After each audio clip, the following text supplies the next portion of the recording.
to LOA Today. I'm Walt here with Alex King. Today is Thursday, April the 9th, 2020, 4 p.m. New York time. Wherever you are in the world, thanks for joining us for another episode of LOA Today, your daily dose of happy. And we have experienced interesting Zoom issues today. No, not security issues. More like we just can't connect to YouTube issues. And I don't know why. I don't know what changed. But Alex, I'll have to do some investigating afterward and see what happened. Meanwhile, those of you who are looking for the live stream, I apologize that we couldn't include you today, but we are posting this video later on so you can be a part of it. So hopefully that works out well for everybody involved. How you doing? I mean, we're Danless today. We have no Danning going on today. Yeah, he's MIA. I don't know where he is, but hopefully, maybe he'll show up in the middle of the podcast. You never know. But hopefully everything's okay at his end. Yeah, really. Yeah. Big surprise.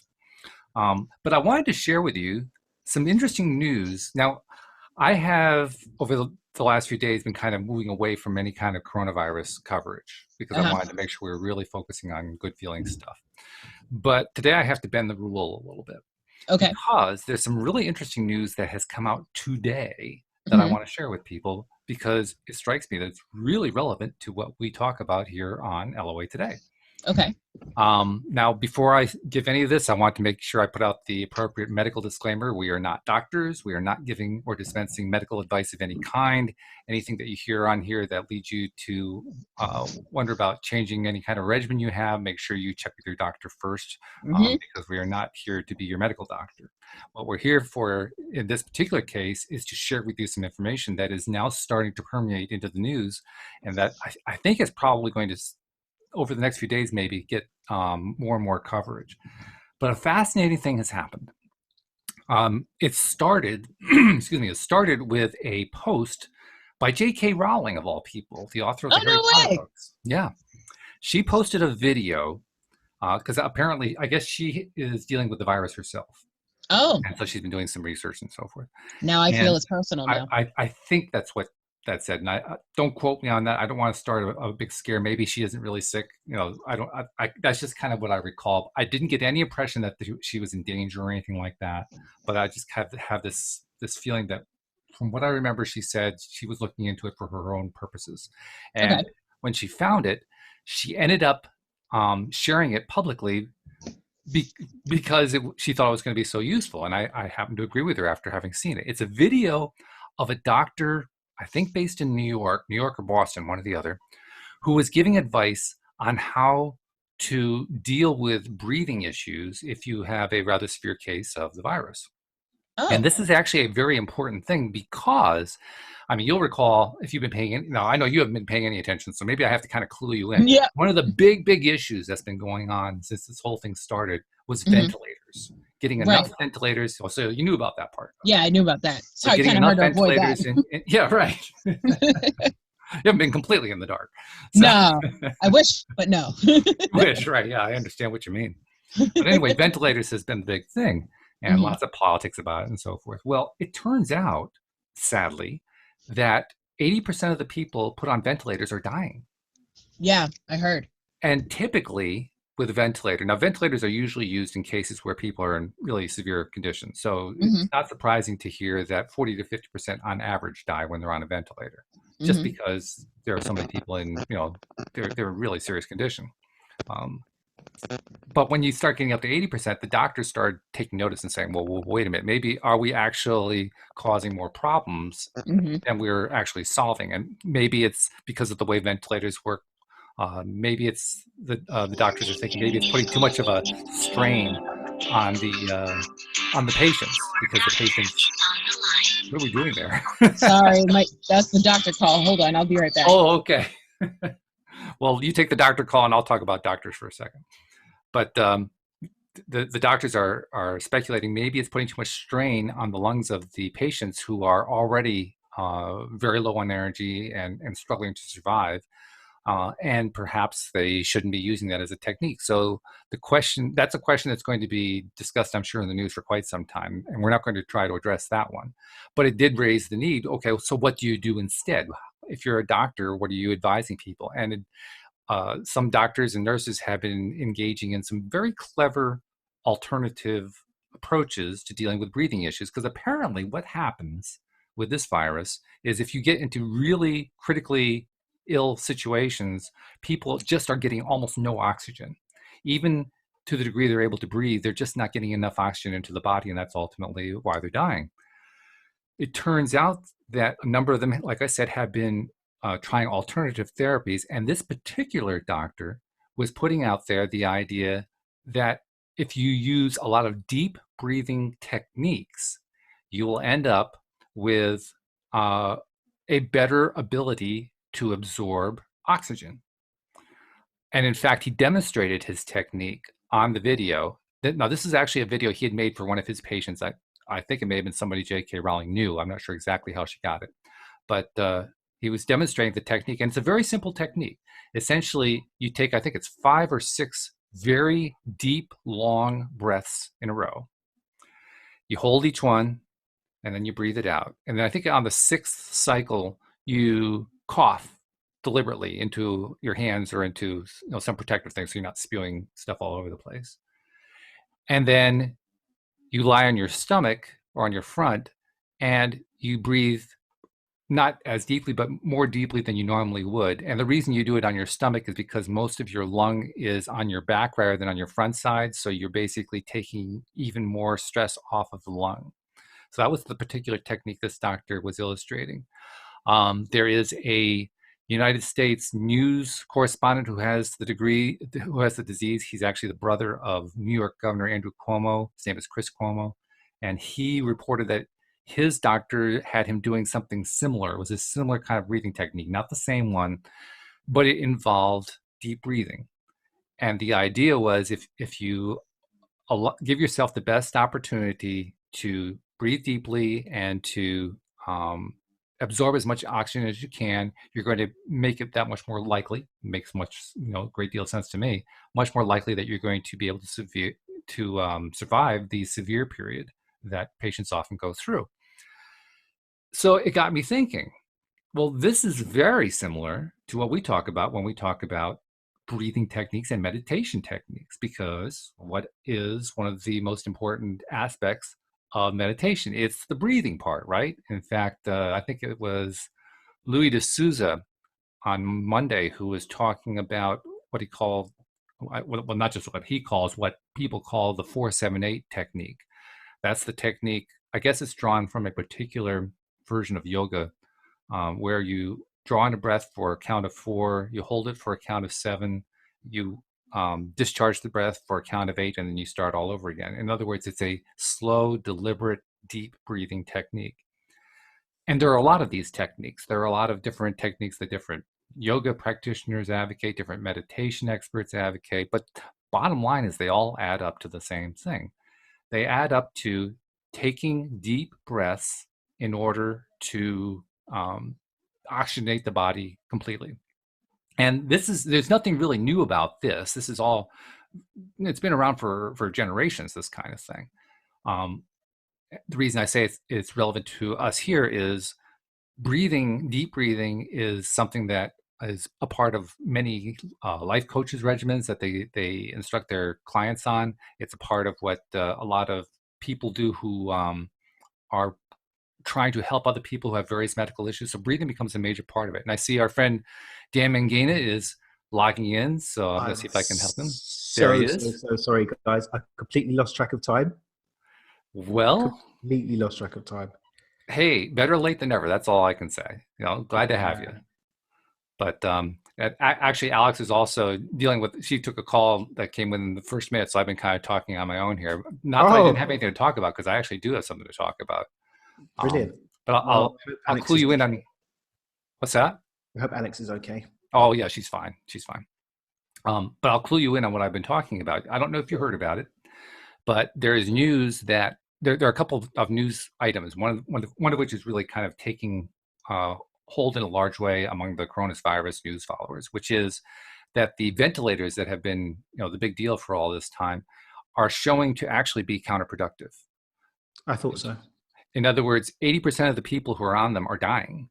And the average for somebody who is on a ventilator for any kind of condition, the average death rate is around 40 to 50%. So it's well above average. And so a number of doctors have been taking it upon themselves to recognize that trend and say, well, maybe we shouldn't be putting them on ventilators. Maybe the ventilator is too much for their lungs because they're already struggling anyway, and it does put some stress on the lungs. And so they've been, a few have been trying to come up with some alternative techniques for getting oxygen into the body, because apparently that's the big danger with the virus, is that people who are in severe situations are not able to get enough oxygen to the parts of the body that need it. Mm-hmm. So, like I said to Alex at the beginning of the show, J.K. Rowling, the author of the Harry Potter books, published a video that was created for a patient by a doctor in either New York or Boston, I can't remember which it was, in which he demonstrates a breathing technique. And the breathing technique, once again, very simple, was take 5 long breaths in a row, and then after 5 breaths the 6th time, cough, not out into the room, but into your hands or into something to protect everybody. And then after doing those 6, then I guess you repeat the cycle, and then you go onto your front or onto your stomach, and you don't breathe super deeply, but you breathe more deeply than you often would. In other words, you're focused on doing a lot of breathing. Mm-hmm.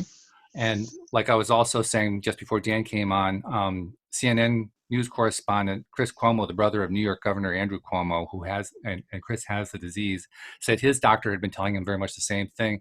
And what he was doing is, besides doing deep breathing, he was getting up and moving around rather than lying in bed, because you need to get the whole thing, the whole process going better. Yeah. And I thought this was fascinating because this reminds me, it's very reminiscent of what we talk about when we talk about meditation. Because in meditation, we talk about deep breathing, taking long, slow breaths, in part because we humans are well known for being short breathers, right? Oh, We take very short breaths. It's a stressful kind of breathing that we do. And it's not hard to imagine that somebody who's dealing with the virus is going to be breathing shallowly because they're afraid. I mean, that's one of the things that fear does. Fear creates that stress situation. So I just wanted to bring this out. Like I said at the top of the podcast, I'm not claiming any kind of medical knowledge. I'm not advising you medically. I'm simply giving you this information. And if you want to make any kind of change, we suggest you contact your doctor about it. Do it all the proper way. But we wanted you to know that this is going on because, hey guys, apparently we've been talking about the right thing all along where coronavirus is concerned, and we didn't even know it. It's the breathing, guys. The breathing. It doesn't matter. We're always right. So I wanted to share that. So first of all, Daniel, glad you can make it. Thank you. You're smiling as I'm talking about this, and you actually said, yeah, it didn't surprise you. Why didn't it surprise you about the news with the ventilators, and what do you think about what we now know about breathing? Generally speaking, if you look throughout time, generally speaking, the popularized remedies for things turn out after a time not to be the case. So if you go back, even when they were dealing with, was it not Lyme's disease? Syphilis, was it the French, what did they used to call syphilis back in the day? And they had all these yeah, I know French what you mean. disease, the French disease or something. Yeah. And I and that one made me especially laugh because one of my heroes, Cesare Borgia, caught syphilis, and he used to have the mercury steams or whatever they recommended, and leeching was the thing of the day. And we don't know enough yet to know what's going to work and what's not going to work. It's experimental. Right. So, I mean, and this isn't me telling people don't listen to what your doctor says. I'm not a medical person at all, but I like to sort of take a pause and let the experimentation happen first. Yeah. Before the fact. So that's You're the cautious my personal. That's good. That's all right. So what do you think, Alex? Now that we know that deep breathing is important, and that that's something that we've been teaching for the longest time in terms of meditation, it kind of reinforces we're on the right track here. Deep breathing is always important. It is. And you're absolutely right. As a human race, we do tend to breathe more shallowly and not take the time to be, and I hate this word, mindful of our breathing. But why do you hate mindful? Because it's so distorted. It doesn't mean what it's supposed to mean now, and it's like every time someone tells me to be mindful, I just want to punch them in the throat. Like, just get out of my face. Like, mindfully your throat. Right, exactly. So yeah, I've come to hate that word, but I guess I just got to redesign it in my brain and rework it. Well, I would recommend that because you definitely don't want to train yourself to have this negative vortex every time you hear the word mindful. I mean, Yeah, that's when it's you an want to change it. automatic eye roll. It's an automatic eye roll. Like, Yeah, I can tell. I'm like, yeah, mindful. Yeah. Oh, nobody saw that. Oh, it's okay. Yeah, Daniel, we have no YouTube today. Yeah, this is an interesting day. Zoom would not connect to YouTube. Well, it connected to YouTube, but it Probably connected to my overloaded. personal channel instead of to the LOA Today channel. So I'm not sure what's Might be going on. overloaded. There's a lot of people online, so a lot of digital stuff. Just Yeah. 1 second. Ariana's singing. Just 1 second. Well, there's also the fact that Zoom gave a software update that I installed yesterday. That probably has something to do with it. Oh, Yeah. yeah. Mm-hmm. Yeah. So you probably got to reconfigure everything. Yeah, there's a good chance of that. So Yeah. I'll be having a little chat with Zoom support after the show. We'll have Dan call because he's already in a fight with them, so it's okay. I'm calling. Who am I calling? What the? Go saying you already got beef with Zoom, so have Dan call anyways. Oh no. Me and Zoom were working our stuff out. Oh, okay, cool. Good. Yeah, we're working our stuff out. I've been going so much deeper with the reality transurfing, and it's really interesting because I had the similar situation when I first started doing Dr. Joe Dispenza's work. I'm not learning new stuff, but I'm hearing stuff that I know in a different way, and that's reminding me of stuff.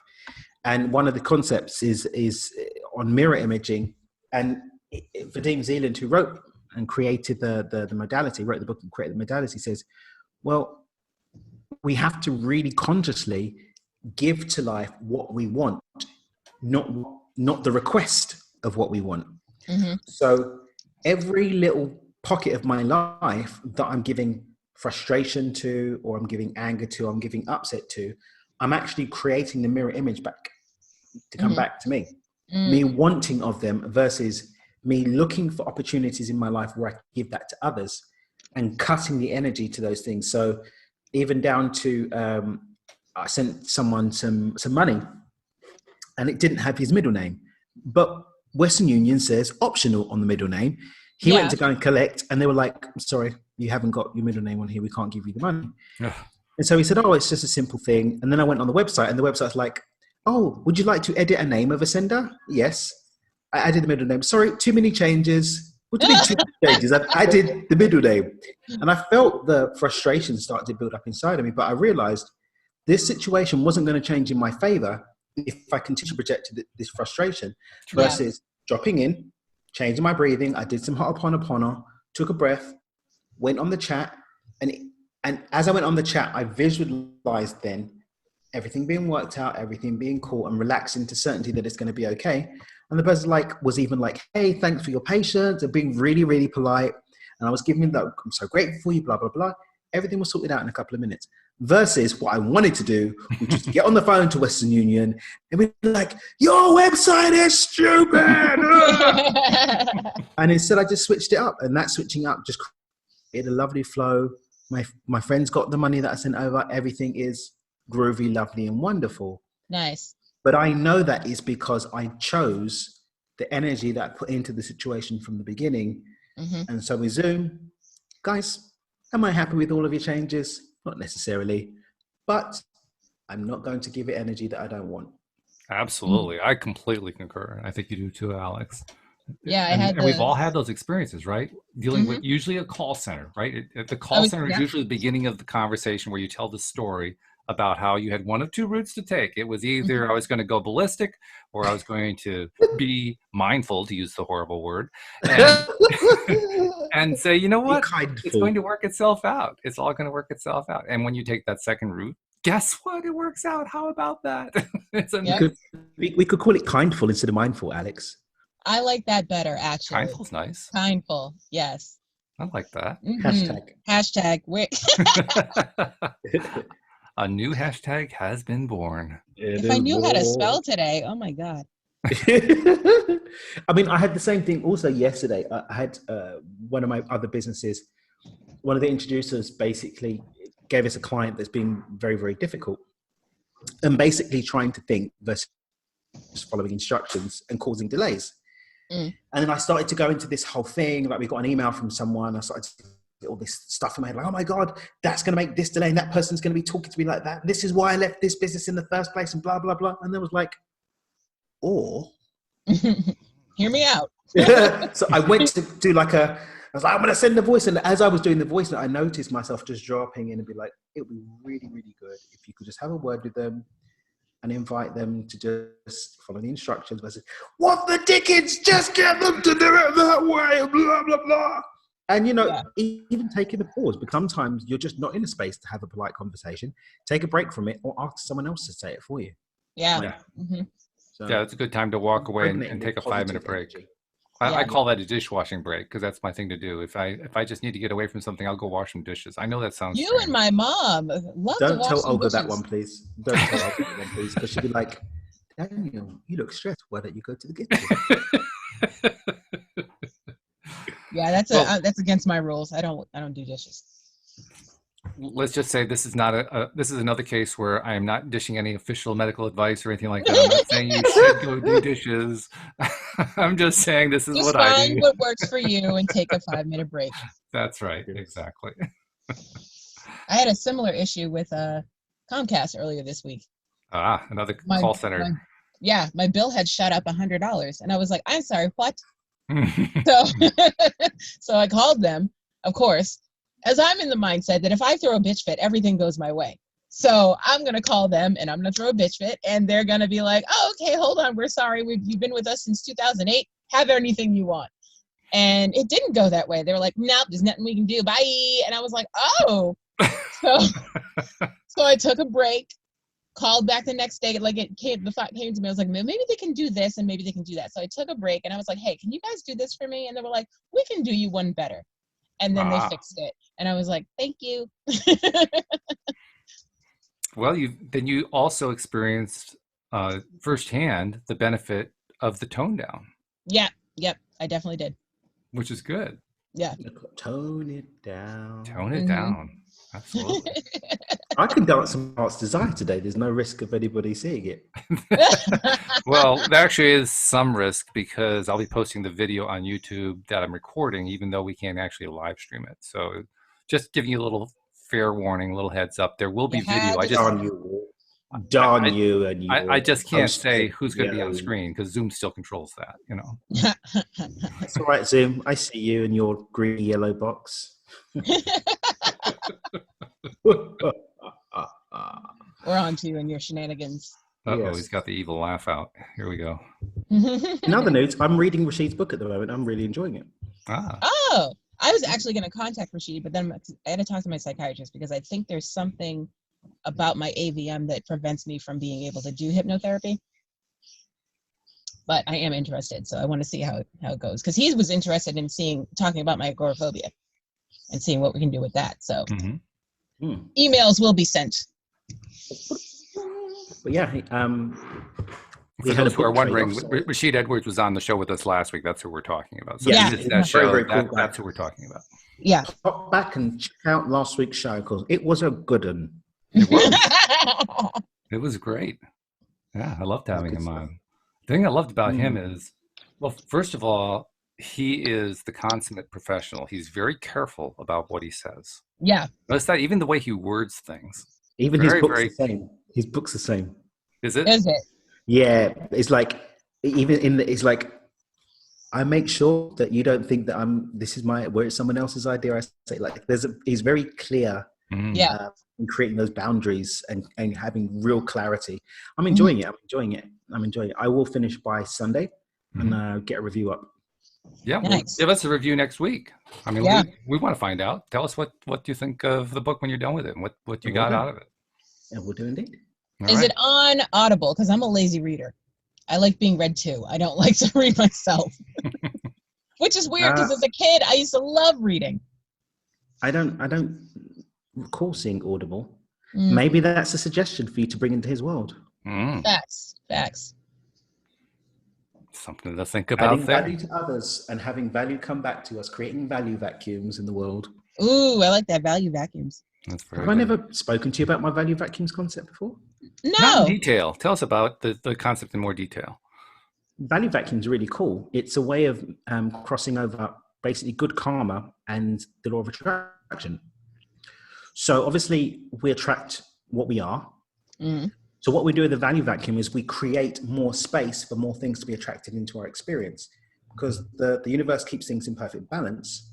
So when we create by giving, there's an imbalance created in the universe that must be filled. It's the law of polarity in action. But Mm-hmm. that void will always be filled of what we are, what we expect to show up in our experience. So when I'm working with entrepreneurs or like business owners and career professionals, I encourage them to go and create value and then hold the frequency of abundance, and then the law of attraction will meet that value with money. It's one of the tools that I teach in my Beyond Success course. So going out and giving value, but not I'm giving this value because the law of attraction is going to give you more money. No, Right. from a pure place, you just give. Mm-hmm. And give and give and give and give and give without thinking about it. And that creates a vacuum. And then the law of attraction fills it up with who we are. So we hold abundance. Mm-hmm. So we give with a purely giving heart with no expectation of anything in return. But then the universe has to keep the balance. And so it will fill it up. Not necessarily from the same space, but it will fill it up. So yeah, it's a really great tool to just give and give and give and give and give and give and give and give and give and give and give and give and give. But giving from a whole place, knowing that the law of polarity and the law of attraction will fill it up with goodness. That's Well, good. that's why I my like life's so awesome. Yeah. So if you want love, give more love. And the more love you give and hold the frequency of love, as you give more love, give more love, give more love, even if it's not reciprocated from the people that you give it to, give them more.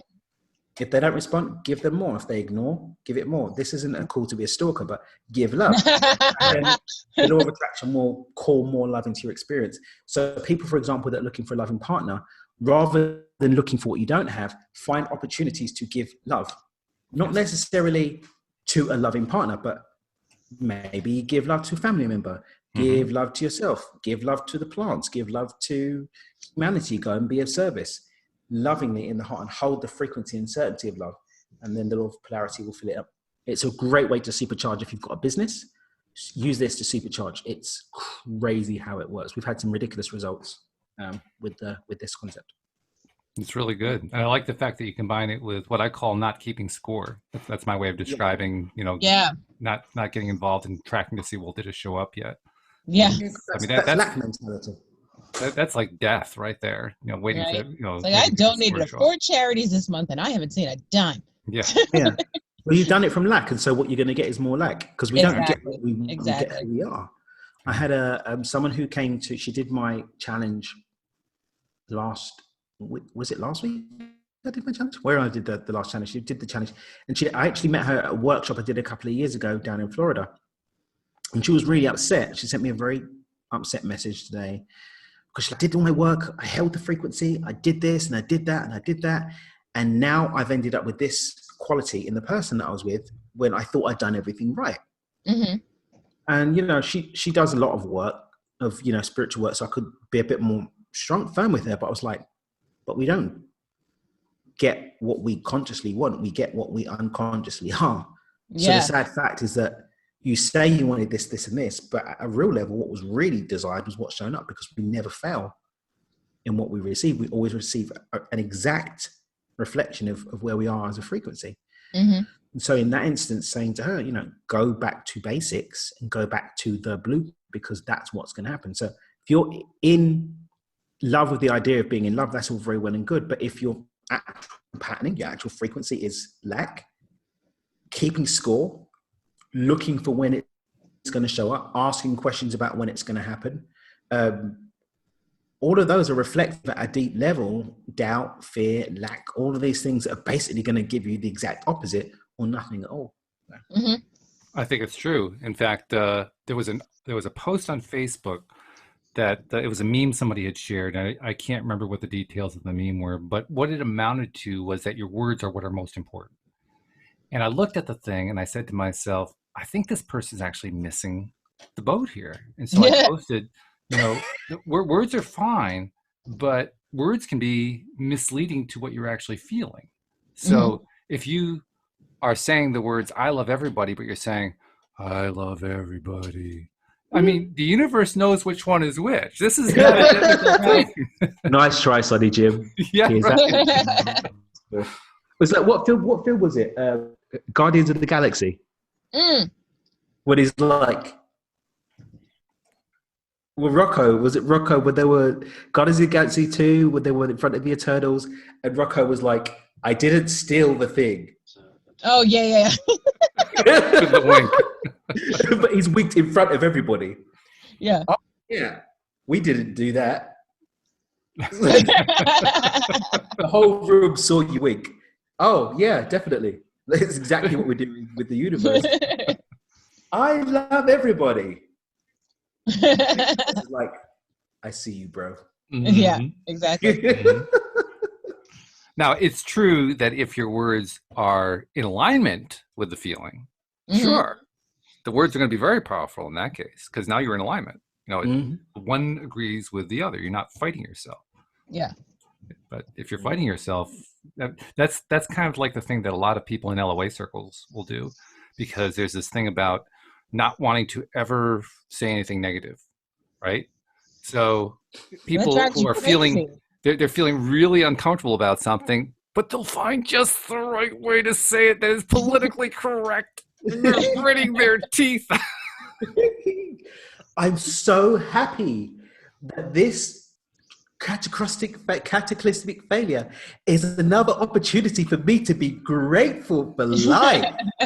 I love my life. I love my life. I love my life. Now, by the same token, if you're doing this for the purpose of getting yourself to laugh, that's probably going to work out okay.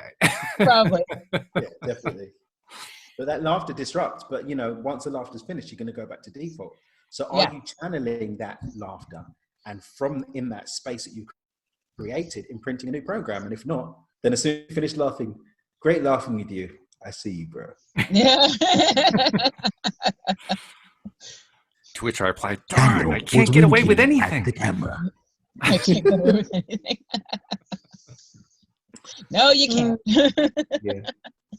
Yeah, alignment has to work every way in order to be alignment, doesn't it? I mean, not that there's anything wrong with faking alignment, fake it till you make it. That can be a useful technique, but you don't want to stay there. You don't want to stay there. And Daniel's giving me a big thumbs down on that. He doesn't like that fake it till you make it. I actually found value in fake it till you make it, particularly when I was dealing with my knee issue, when I didn't at all feel like my knee was healthy, but I was going to fake it until I got there. And yeah, I actually did get there. I'm not saying you should do it at all times, but it can be useful. But my point is that it's so much better when you are in alignment, when you're not having to fake. That's a much more powerful position to be in. Yeah, I agree. By far. Hard to be in alignment. When you're in pain. So you say it's hard to be in alignment when you're in pain? Yeah, when you're in pain, yeah. Because you're sitting there trying to focus and you're like, okay. Like Walt was saying, he would do the thing where he's like, I want my left knee to feel like my right knee, which is a good knee. So it's like, okay, but it's hard to really concentrate when your left knee is throbbing. Yeah. But hard doesn't make it impossible. Doesn't make it impossible. Didn't say impossible. I just said hard. and this is one of the things where, having a crutch works. When I speak about crutches, I'm like, if I'm using like crutches to support me whilst I'm building the strength up to walk, is very different to these crutches are me now, and I've identified with them to the point whereby this is all I'm doing. I'm never going to walk. This is it, me and these crutches. So taking a painkiller, using some remedial remedies, some other remedies to deal with the pain, to give you enough space to do that work. That's perfectly fine. And by the way, Walt, my thumbs down wasn't for fake it till you make it as an idea. It's the wording. The truth behind it is it. You're claiming in advance the outcome that's coming. I don't like the word. I understand. Sure. Well, I mean, I didn't say anything. I just did the thumbs down because the message came through loud and clear. I read the feeling, not the action. I was like, that's a great one, Walt. I think we're definitely on the same wavelength there. No, but it's true. Fake it till you make it as an idea is really, really powerful. It's claiming it until such time as the alignment kicks into place. Exactly. Yeah. Mm-hmm. Yeah. It's like anything else that we do when we're working through not so pleasant stuff to get to the pleasant stuff. I mean, Right. Cindy Chavez likes to talk about how if you have a negative emotion, don't bottle up the negative emotion, express it so you can get past it. Yeah. Mm-hmm. So you can let it out. Yeah. It's when we try to hold it in that we just keep it. It's like we're perpetually living in that negative space, you know. So don't live in the negative space. Take the time to express it, get it out, and now you're done with it. Mm-hmm. Hooray! How good that is. Yep. Yeah, Yep. it's a big deal. Hey, I'm not going to talk about it. I'm just going to keep it here in my heart, because if I talk about it, I make it real, and I don't want to make it real. I practice the law of attraction. Didn't you know? No, it's swallow everything and keep it inside until you give yourself an ulcer. That's what you're supposed to do. Or worse. Yeah. Or It's worse. true. It's true. It is. Yeah. I wanted to take a moment to share an email that came in just before we recorded the podcast today. Very short one from someone named Avinash. Avinash says, "Hello, everyone. I subscribed to the podcast today. I love it. It adds so much positivity. Thank you." Oh, Gotta you're love welcome. an email like that one. Yes. So welcome to the podcast, Avinash. We're glad to have you here. And I mean, I don't know about you guys. I love it when we hear from a listener, especially with something like that. That's just that's like feel good right there. Mm-hmm. It just makes my day. So yeah, thanks for sending that in. We've done more coronavirus today than I really wanted to do for the week. So I'll try to steer away from that. I did want to make sure I get that in there though. But I do want to take a moment to talk about the part of it that relates to what we talk about as conscious creators, which is using breathing, deep breathing, as a way to accomplish a number of things. It's useful for helping to clear the mind. That's part of the meditation process, right?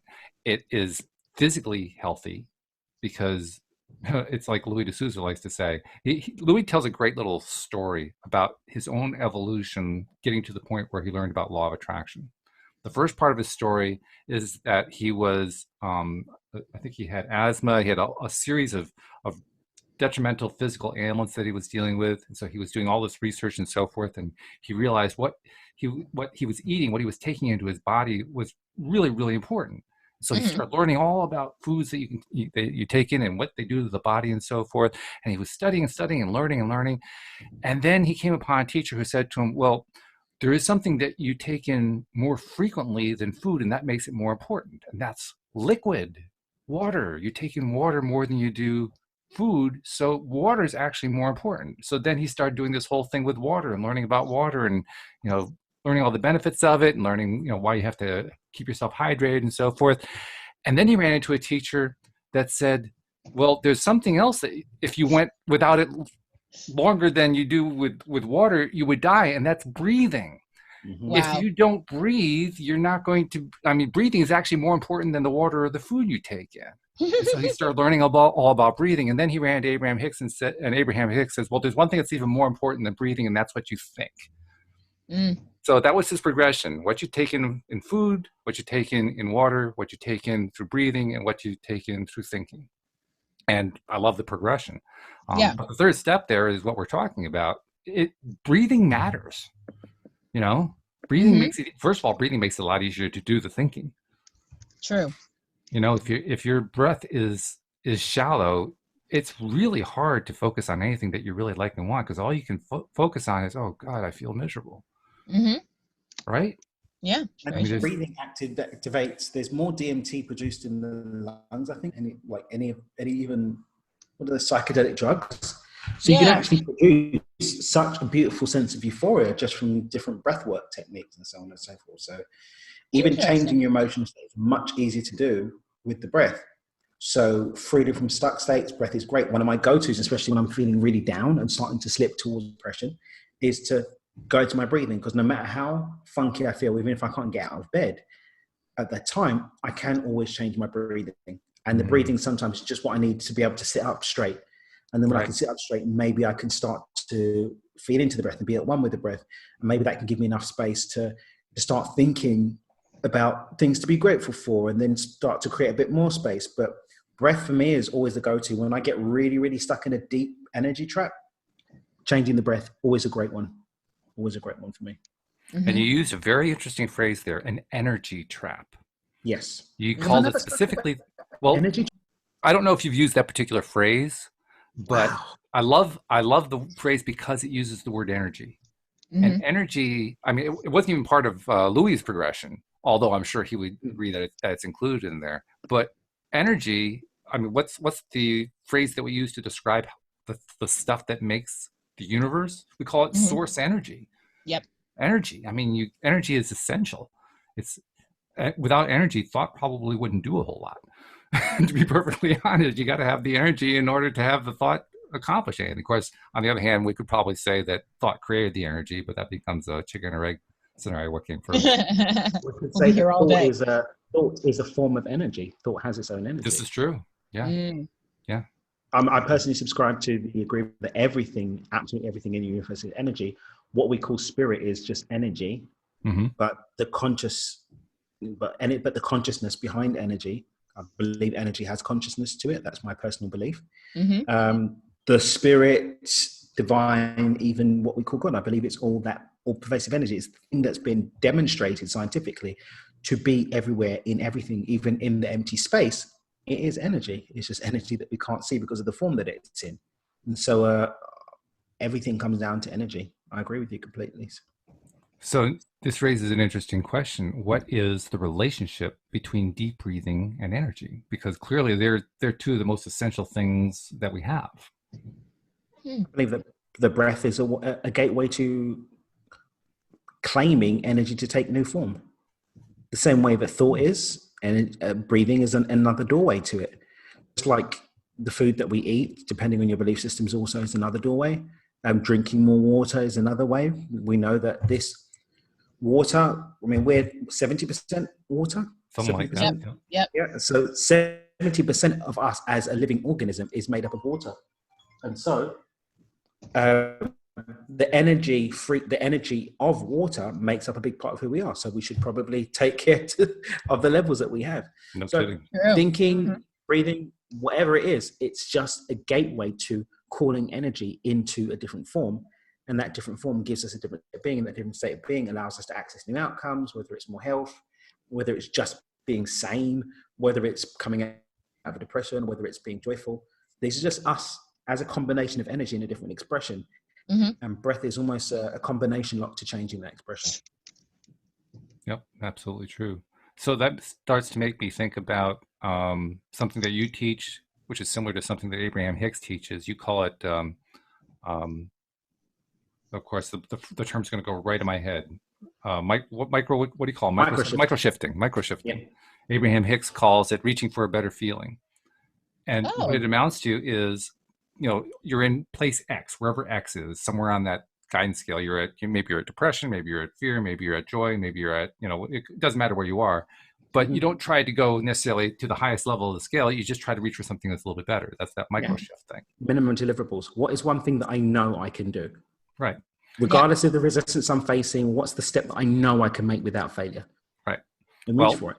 Breathing is an excellent micro shifting technique. Definitely, I would agree. Because, first of all, we're all pretty good at it. We've been doing it all our lives, so we have lots of experience. Doing it since day one. Breathing. I've been doing it since I was a wee lad. And secondly, because we're so good at it, it's a low stress thing to do. A lot of these techniques that people come up with can have certain levels of stress. There's not a whole lot of stress in taking a deep breath. It's pretty stress free. In fact, it's actually going to relieve stress. So sometimes you can concentrate so hard you start to hyperventilate. When you're sometimes when I'm trying to focus on my breathing, I'm like, okay, I go too deep into it. I'm like, wait, am I breathing right? Am I breathing right now? Am I breathing right now? Is that too fast? Is that too slow? And they're saying, no, I'm hyperventilating. And I'm like, all right, try to slow it down. I can't slow it down. It's a whole thing. It's a whole thing. Well, what you're doing there is what we were talking about earlier. That's keeping score. What do you mean? Explain. Well, keeping score is where you're checking constantly to see is the result there that you're looking for. And that's what you were doing. Okay. You were checking to see if the result is there that you're looking for. Well, keeping score is counterproductive. Yeah. True. Very So, true. so stop keeping score. It's very simple. You just don't keep score anymore. You don't check. You just breathe. That's all. You don't worry about anything else. You just do the breathing. Yeah, that's why I just ignore the whole thing and just breathe the way I've been regularly breathing. Yeah, just breathe. You My know. brain's been doing it without me for some time now, so I'm just going to continue that little trend. Really, all we have to be concerned with, where breathing is concerned, is just making sure we aren't breathing shallowly. Mm-hmm. That's it. Yeah. You know, however else, whatever technique we use to get there, as long as we're not doing, sound like we're a panting dog or something. Well, that's what it turns into. That's what I'm saying. Well, that's the only thing that you want to avoid. So if you notice that, then you deliberately slow it down. Do what Louis likes. He likes the 4-7-8 technique, where you breathe in for a count of 4. Then you hold it for a count of 7, and then you breathe it out for a count of 8. At that 4-7-8, you just do that cycle. It's a way of slowing yourself down. Mm-hmm. It doesn't matter what the technique is. The whole point is give yourself that chance to take full breaths, Mm-hmm. and then to exhale full breaths. Whatever method you get to do that is the one that works. It doesn't matter which one it is. Yeah, I find the square technique works for me. What's the square technique? So you breathe in for a certain amount of time. It's kind of like the 4-7-8, except it's an even amount all the way around. Oh, So okay. you breathe in, hold for the same 5, amount. 5, 5, 5. Yeah, exactly. And Mhm. sometimes I like to make it longer as I go around the square. Mhm. So I'm taking deeper and deeper breaths until hopefully I'm relaxed. And The that's square's the way what I to use my visualizations as well. When I'm doing visualizations, I use the square. Yeah, Mhm. yeah. Okay. I need the And then visualization. what you can do is you can then do the 3-2-1 method and work it into the square. Yeah. So breathe in, hold, and then breathe out and visualize and hear the number 3, and then do the same with the number 2, and then the same with the word relax and a beautiful plant or flower instead of the number 1, and that relaxes you, and then you continue the cycle in that space. It's really good. I was just Drops into realizing alpha. I was just realizing I actually do have a technique, but I never really labeled it as a technique before. But it really is a technique. What I do is, and I usually do this at night if I've awakened in the middle of the night and I want to go back to sleep, so I need to have a way to relax myself. I do one thing and one thing only. I check to see when I'm breathing in if I'm breathing all the way in, and I check to see if I'm breathing all the way out. And that's it. That's the technique. Did I breathe all the way in? Oh, breathe in a little bit more then. Did I breathe all the way out? Oh, breathe out a little bit more. And if I just do that, I'm usually asleep in 5 minutes. It doesn't take long. Nice. It's really pretty quick. So, yeah, but it doesn't matter what the technique is. Yeah. It's the one that works for you. Just as long as you're deep breathing. That's it. Yeah. Taking more oxygen so your body can process it, because that oxygen is so important. It's amazingly important. Not to mention, We only need it to live. I mean, God. Yeah, no kidding. No kidding. Hey, we started about 12 minutes late, so we got about 12 minutes left. So I kind of got into the stuff I wanted to talk about. I'll open up a little bit more. Anything first, Alex? Had you thought of a topic today? Because I usually ask you that, and I didn't really ask. I did not come with a topic today. Okay. I had one 2 days ago, and then I forgot. And I said I should write it down because I'm not going to remember on Thursday. That doesn't help. Yeah, write it down. I mean, come on, girl. Here we are. Well, I'm usually thinking about it when I'm in bed, not near a paper and pen. And I'm like, yeah. remember to write it down. And then I was like, what was I going to write down? I'm the worst. Well, you could always keep either a phone or a pad of paper by the bed and make a note. I mean, that's And my phone's right there. You think I would do that, but no. Well, you could always pick up the phone and make the note, Yeah, that's step 2. I'm not there yet. So you're like the people who do the 5-step Abraham process, but they stay stuck in step 1. Yep. Step 1 is the one where, okay, here's this problem, and I really don't like this problem, and I really, really, really don't like this problem, and I really hate this. I can't tell you how much I dislike, and they just stay in step 1 over. Well, I'm an example again. For the audience because that's why they're here. So, so like, yeah, I do exactly what Alex does, and it's like, well, here's how you fix it. In action. Exactly. So how do you fix it? Who, me? I'm here for you. What are you talking about? I'm the example, not the answer.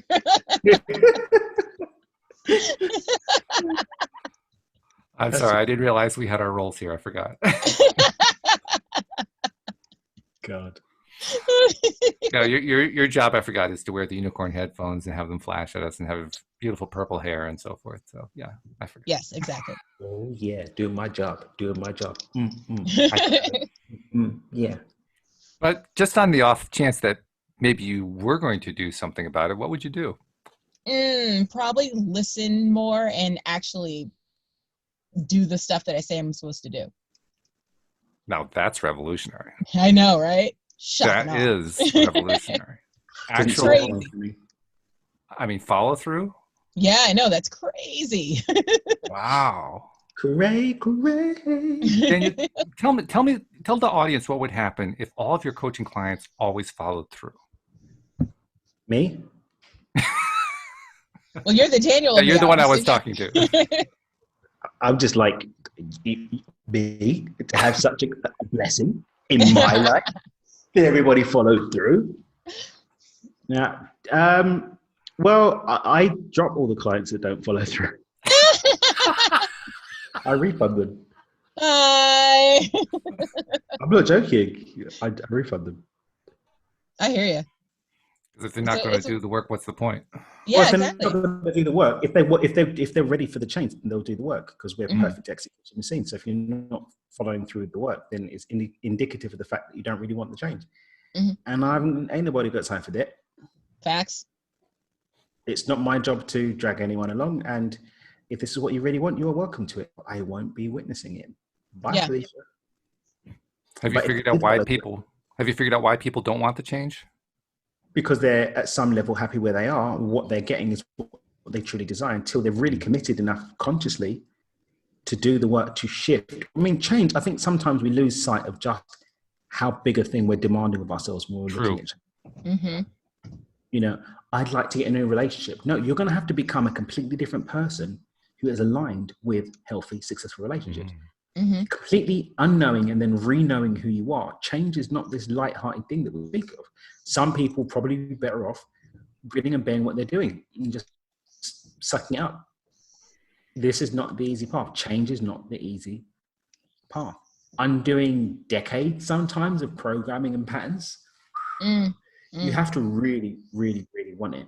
And I'm not talking about people that don't do the work, but know that they're not doing the work and are doing the work to start doing the work. That's a different kettle of fish. Right. Okay. But, I didn't do it because this happened and that happened and I would have done it, but this and it's so hard and I would do it, but this happened and my mum and Donald Trump's the president, otherwise it would have happened. The weather and blah, blah, blah. Bye, Felicia. Yeah. The second that the work is not done from a place of someone else is responsible, I'm out immediately. And that's in my agreement. Which makes a lot of sense because really that's a person who's defending being a victim. Yeah. That's really and we have victimhood happens at different levels, right? I've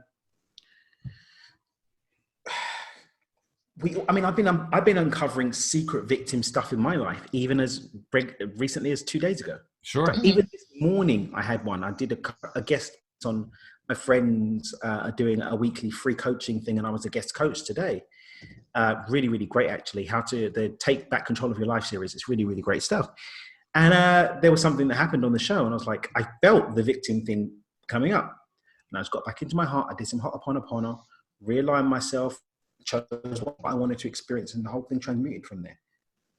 But so I'm not talking about people beating themselves up and thinking that every scrap of victimhood is going to disappear overnight. At the end of the day, we are human. Were we not, we would not be in physical form. We would already transcended into the ethers. So there are probably still going to be challenges we're going to face. But are we facing them and doing our best to transcend them, even if we don't make it all the way? Or are we sitting down and talking about why Donald Trump, COVID-19, what some other things, Barack Obama for those who are Trumpites, whatever, blaming someone else or something else and giving the power for change away to another person, place or thing. I'm out. Bye, Felicia. I'm not really into it. And for good reason, because that's a person who really does not want to grow. That's a person who's really quite happy with where they're at right now. They're getting some benefit. I mean, it's not a benefit I would want necessarily, but clearly it's a benefit they want. It's okay. That's absolutely okay. but keep your crap to yourself. Yeah, really. Don't take my time and energy. One of my most controversial videos, in fact, aside from promoted, like it was my most popular ever organically shared and grown videos, was one I did called Stop Lying. It was about a year ago I posted it, and I got a lot of backlash for it, but that's essentially what I was saying. If you don't want the change, that's fine, but don't waste my time. Don't waste the time of other people. Don't be an energy drain on other people. If you want to be sad and miserable, be sad and miserable. Nobody's telling you have to change, but enjoy it over there with the other sad and miserable people. Leave us happy people alone. Yeah, because the ones who are the sad and miserable sharers, I'll call them that. I think there's a perfectly good word that describes that behavior. It's called sliming. Yeah, sliming. It's pouring the slime on everybody else. Yeah. So don't slime. That's just not nice. That's really, nobody likes it. And the thing is, at some point in our lives, all of us have slimed or probably will slime, and that's okay. So this isn't a judgment of sliming. It's just be aware of your sliming, bro. Yeah. Apologize and maybe offer them a towel. Yeah, right. Right. You know, if you catch yourself, if you slime on me, but you recognize, oh, darn, that was an accidental slime. I apologize. Here's a towel. I'm looking at myself. I'm going to do my best not to slime in that fashion again. Those people I can still be around because we can support and uplift each other. But slime. And the reason why I'm sliming you is because of what the Mercury's in retrograde or blah, blah, blah, blah. Otherwise, I wouldn't be sliming you. But that's what you said last time. I know, but it's still retrograding. No, it's not. Oh, well, it's because I'm a Gemini. You're right. Right. And there's something also to be said for that person. You were describing how, everybody at one time or another can end up sliming somebody else. But there is a great benefit in catching yourself in that. Not only is it a benefit to yourself directly, but there's the indirect benefit in that it sets you on a path of upward mobility, of higher vibration mobility. Because just by catching yourself, you raise your vibration, just by catching it. All by itself. And then when you take action on that and say, oh, well, yeah, I really don't want to be that person. I'd rather, do like Daniel does the Ho'oponopono or, whatever other technique I use to climb out of it. That is high vibration stuff. That's moving into a higher vibration place. So, yeah, good stuff.